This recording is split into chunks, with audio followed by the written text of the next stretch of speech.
Chapter 32, Spirit Vision. Klein looked at the dark blue gelatinous liquid, finding it hard to describe it as either a block or cup of liquid. He swallowed his saliva and said in great difficulty, "Am I to drink it just like that? Is there no need for any other preparations? Like a ritual, an incantation, or a prayer?" Old Neil acknowledged tersely before saying, "Preparation? There is. Get a cup of Intis Ormer grape wine, suck on a Desi cigar, then whistle a relaxing tune, and dance an upbeat court dance. You can do a tap dance if you prefer that. Finally, play a round of Gwent cards." When he saw Klein's expression turn dumbfounded, old Neil laughed and summarized what he had just said. "If you feel nervous, you are quite humorous, aren't you?" The corners of Klein's mouth twitched as he resisted the urge to draw his gun. He put his cane down and extended his right hand. As though he held something heavy, he raised the opaque cup. The smell of the potion was faint and seemingly ethereal. "Lad, do not hesitate. The more you hesitate, the more nervous and afraid you will be. That will only affect the absorption that follows," said old Neil with his back facing Klein. It was as though he had said it casually. It was unknown when he arrived by the nearby water basin. He turned on the tap and washed his hands. Klein nodded silently and took a deep breath. Just like he was back when he was a child, he pinched his nose and drank it like medicine. He moved the opaque cup to his mouth and tipped his head, drinking it down with a gulp. A cool and smooth feeling quickly filled his oral cavity. It then flowed through his gullet and into his stomach.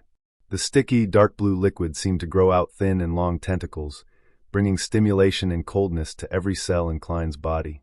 He could not help but convulse as his vision rapidly went into a blur. All colors seemed to saturate. The reds were redder, the blues were bluer, and the blacks were blacker. The rich colors blended like an impressionist painting. Klein had seen such a scene before. It was back when he was questioned by the spirit medium daily.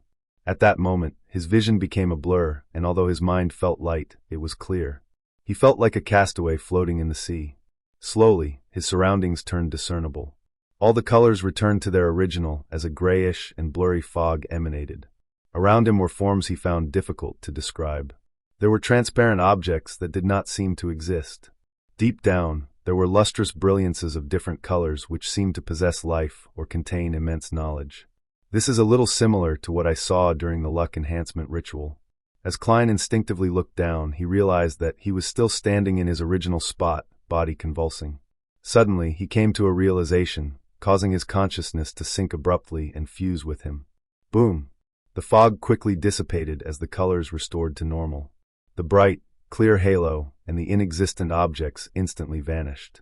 The scene in the alchemy room returned to normal, but Klein felt his head swell. He felt like it was being yanked apart. Whatever he saw had countless afterimages. His ears were overwhelmed by an ethereal murmur. Hornacis? Phlegria? Hornacis? Phlegria? Hornacis? Phlegria? Klein felt a stabbing pain at his forehead as he quickly had thoughts of causing destruction to vent the discomfort in him. He frowned and hurriedly shook his head. "Is your vision abnormal? Are you also hearing things you did not use to hear?" said old Neil, at his side with a concealed smile. "Yes, Mr. Neil, what should I do?" Klein tolerated the intense mania and asked. Old Neil chuckled. "This is the resulting seepage of the potion's energy. You lack the means to control it. All right, do as I say. Think of an object in your mind, something common. Make it simple and easy." Klein quickly focused as he envisaged his own top hat woven from black silk. He recalled the feeling when he touched it and its exact shape. Place all your focus on it. Keep repeating that while creating the outlines. Does it feel a little better? Old Neil's voice penetrated into his mind like a serene song. Klein turned his focus bit by bit to the imagined top hat. He felt the murmurs subside into a whisper before they vanished. The afterimages he saw also stacked upon one another and no longer appeared a blur. "Much better," said Klein after calming his mind of chaotic emotions and having exhaled. He looked down at his body and discovered that nothing abnormal had happened. He moved his limbs and with half anticipation and half doubt, asking, "I succeeded? I'm now considered a seer?" Old Neil pulled out a mirror-like mercury plate and shoved it in front of him. "Look at your eyes." Klein focused his gaze and saw that he was wearing a black top hat. His outline stood out and his facial features looked normal. Apart from having his face covered in sweat, he did not seem different in any way. He followed old Neil's instruction and carefully looked at his eyes. Only then did he discover that his brown eyes had deepened quite significantly. It was so much deepened that it was like the night, one in complete darkness. It felt so deep that it could absorb the souls of others. Normally, dark brown pupils are easily recognized as black. Without looking very carefully, even Klein himself would not have noticed. This is a physical manifestation of the potion's powers. When you learn cogitation and how to converge your power, your eyes will return to normal. Old Neil smiled as he reached out his right hand. Congratulations, our new Beyonder, our seer. Thank you. Klein reached out his hand and shook it. Mr. Neil, when can I learn how to cogitate? You can learn it now. The initial steps of cogitation are relatively simple. It's even more so for Beyonders, said Old Neil with a smile. Just now, producing an object in your mind to divert your attention and turning the energy seepage inwards is actually the first step to cogitation. Try doing it again. Klein closed his eyes and once again, his mind depicted the have-top hat. His concentration seemed to be more easily focused than before. Soon, random thoughts that surfaced would quickly vanish, leaving the hat's outline. Let your brain go somewhat blank. Exchange the object you imagined. Use something that does not exist in this world, an object you imagine completely out of thin air. You have to follow this rule. Only by doing so can you enter cogitation, only then can you exceed the concept of I. The limitless I will become one with the universe, giving you the ability to see and understand the truth. You will obtain knowledge only you yourself can understand. In the domain of mysticism studies, it's called a mystic experience, said Old Neil using a pacifying tone. You just need to listen to the descriptions that I'll get to later. What's most important is to enter cogitation. Something that doesn't exist in this world. Imagine something completely out of thin air. Would things from Earth count? Klein attempted using an earthy green intercontinental missile he saw on television. He replaced the half-top hat with this long and thick missile. However, regardless of how he outlined it or imagined it, he ultimately only ended up focusing his attention. It doesn't seem like it will work. Klein had no choice but to let his imagination run wild. He outlined a sphere of light and then many similar objects, gathering them together. The spheres of light stacked upon one another. It felt like an object of fantasy. Klein's thoughts gradually turned ethereal and afloat. His body and mind calmed down. The objects that did not seem to exist, the fog with the bright clusters of light, and the complex colors appeared once again. They floated in the sky in close reach. He extended his spirituality inch by inch as he looked down at them quietly. He sensed it and took it in. Very good. As expected of a seer. You entered cogitation very smoothly. You are just slightly worse than me back then. Slightly, said Old Neil with a chuckle. In that case, I'll begin teaching you the most common, easiest to grasp, and most useful ability in the future in mysticism. Spirit vision. He switched off the gas lamps one after another, but opened the door to the alchemy room. It made the spot where Klein was dark, but not to the point of failing to make out silhouettes of objects. All right. In your present state, raise your hands and place them in front of your eyes. Your index fingers need to face each other, but they are not to touch. Open your eyes and keep them open until you are accustomed to the darkness. Klein completed each step according to Old Neil's description. He saw the silhouettes of his fingers and the surrounding objects. Actually, you should be lying down to let your body be entirely relaxed. But since the effect of your cogitation is not bad, let's continue. Old Neil laughed. Focus your gaze on a spot behind your hands.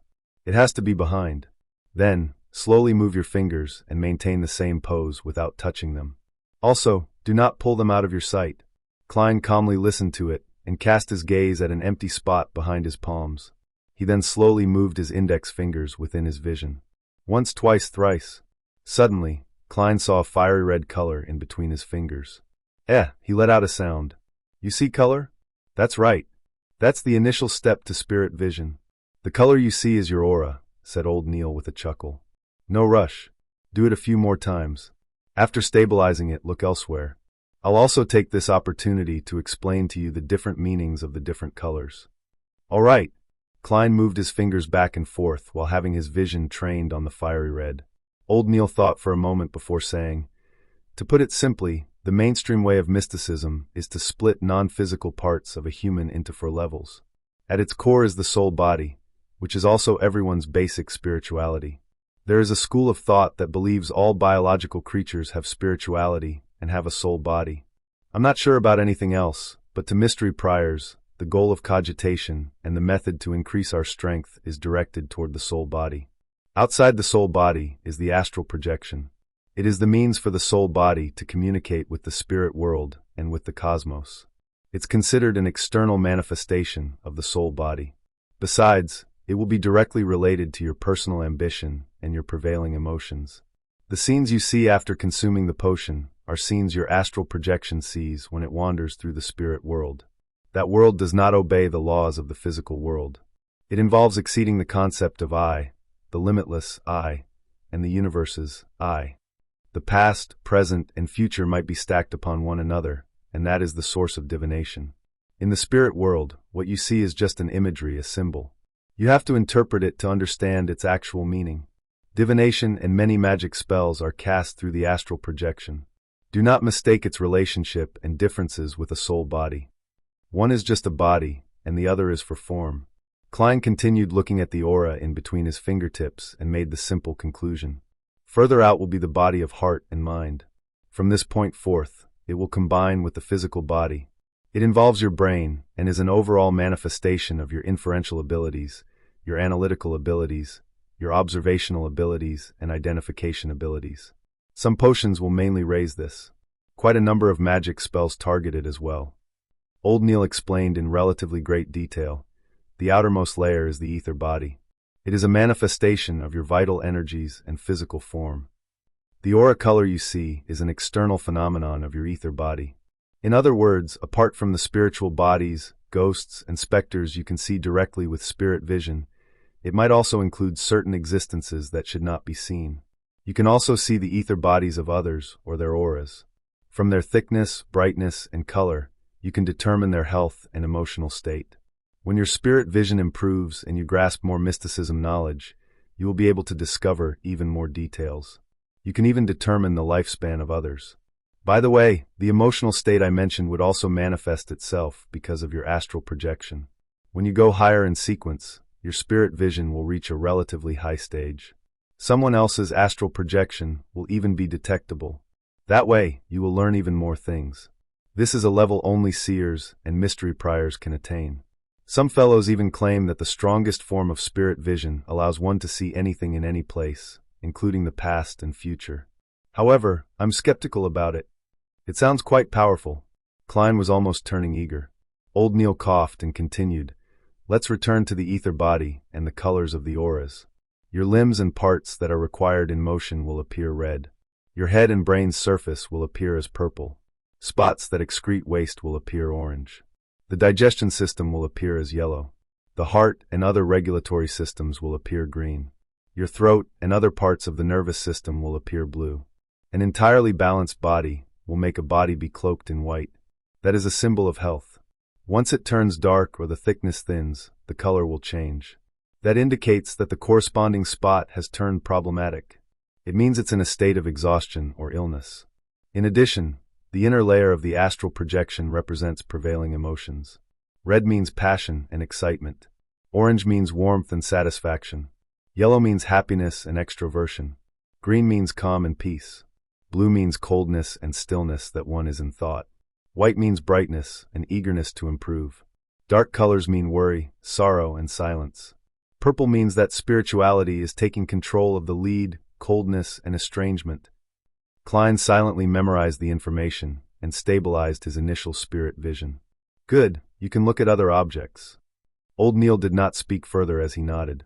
Klein slowly turned his head and looked at Old Neil. Indeed, he saw different colors in different parts of his body.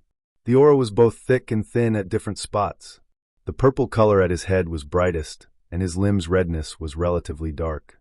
The overall whiteness to his body was somewhat faded as well. Indeed, he's getting on in age. Klein made a silent comment to himself. Only with what he saw did he feel that he had become a beyonder. I am now a beyonder. He shifted his gaze and carefully sized up Old Neil, when suddenly he saw a translucent pair of cold and ruthless eyes without any brows in the void behind him. These nearly illusory eyes were staring at Old Neil intently, as well as him. "This?" Klein shuddered as he gasped and said, "You have a pair of eyes behind you." Old Neil was taken aback before he forced a smile. "Ignore them.